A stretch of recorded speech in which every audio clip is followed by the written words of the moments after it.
پہلے تو یہ ہے کہ ہم تیار ہیں انشاءاللہ بلدیاتی الیکشن میں بھرپور حصہ لیں گے. ہمارا ملی رہبر پختون رہنما آفتاب احمد خان شیرپور ہمارا مرکزی چیئرمین ہے، اور ہمارے پارٹی کا بھی یہی موقف ہے کہ بھائی ہم بلدیاتی الیکشن میں بھرپور حصہ لیں گے، اور انشاءاللہ ہم پیچھے نہیں ہٹیں گے. گورنمنٹ جو ہے نا وہ الیکشن سے بھاگنا چاہتی ہے، کیونکہ تحریک انصاف کو ان کو تو پتہ ہے کہ انہوں نے جو مہنگائی کے پہاڑ غریبوں پر گرائے، اور ان کے گورنمنٹ میں جو آپ دیکھ رہے ہیں کہ صبح ایک ریٹ ہوتا ہے، شام دوپہر کو دوسرا ریٹ.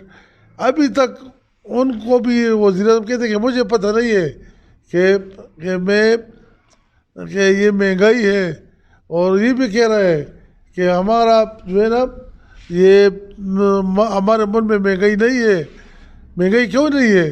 یہ کہتے ہیں کہ جو چور تھے پہلے والے، تو جو چور تھے ان کے وقت میں چینی 45 روپے کلو آج 120 تک پہنچ گئی. گھی جو ہے نا گھی جو ہے نا وہ کہاں سے کہاں تک پہنچی.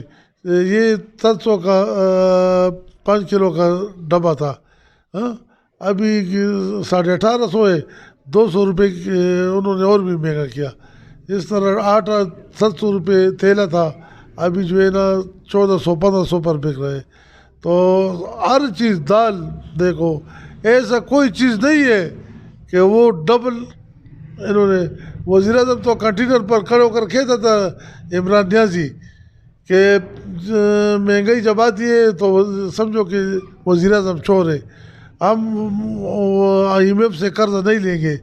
انہوں نے جتنا قرض اس کی گورنمنٹ نے لے لیا، نواز شریف گورنمنٹ اور زرداری پیپل پارٹی کی گورنمنٹ 10 سال میں جتنا قرض انہوں نے لیا تھا اس کے ڈبل سے بھی زیادہ انہوں نے 3 سال میں، انہوں نے جو قرض 10 سال میں لیا تھا وہ تقریباً 25 ارب روپے 27 ارب ڈالر تھا. انہوں نے 42,000 ارب جو ہے نا قرض انہوں نے لے لیا. تو لبیک یا رسول اللہ. تو یہی کہتے تھے کہ یہ صحیح تنظیم ہے، اور یہ جو ہے نا نواز شریف گورنمنٹ کو لے ڈوبے گی، اور یہ کرے گی وہ کرے گی، اور ہم ان کے ساتھ ہیں، اور ابھی ان پر گولیاں برسا رہے ہیں.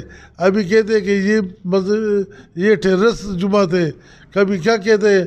تو